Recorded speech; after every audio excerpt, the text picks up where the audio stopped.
আমরা যদি দেখি সাংবিধানিক প্রতিষ্ঠানগুলোকে যেভাবে নগ্নভাবে দলীয়করণ করা হচ্ছে, ইতিমধ্যে বাংলাদেশ ব্যাংকে যেভাবে দখল করা হয়েছে, যেভাবে বিসিবিকে যেভাবে এই এখন আর বাংলাদেশ ক্রিকেট বোর্ড এটা নাই, এটা হয়ে গেছে হচ্ছে বাপের দোয়া ক্রিকেট বোর্ডে পরিণত হয়েছে, যেভাবে দখল করা হয়েছে বাপের দোয়া ক্রিকেট বোর্ড।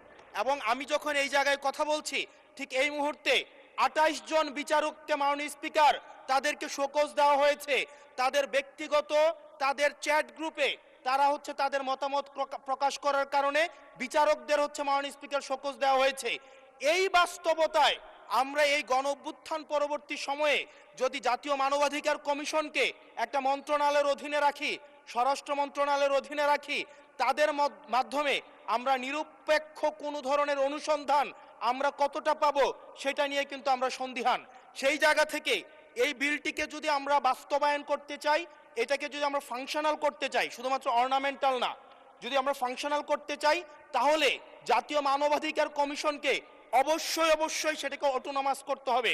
আমার সামনে যারা আছেন, আমরা হয়তো আমাদের থেকে এখানে প্রত্যেকটা সদস্য নির্যাতন, নিপীড়ন এবং তাদের যে পলিটিক্যাল রিপ্রেশনের মাত্রা শত সহস্র গুণ বেশি। আমরা তাদের কাছে প্রত্যাশা করেছিলাম এই জাতীয় মানবাধিকার কমিশনকে তারা একটা স্বতন্ত্র বডিতে নিয়ে যাবে, অথচ আমরা দেখলাম যারা সবচেয়ে বেশি নির্যাতিত হয়েছে, নিপীড়িত হয়েছে, তারাই এটাকে একটা মন্ত্রণালয়ের অধীনে রাখতে চাচ্ছে।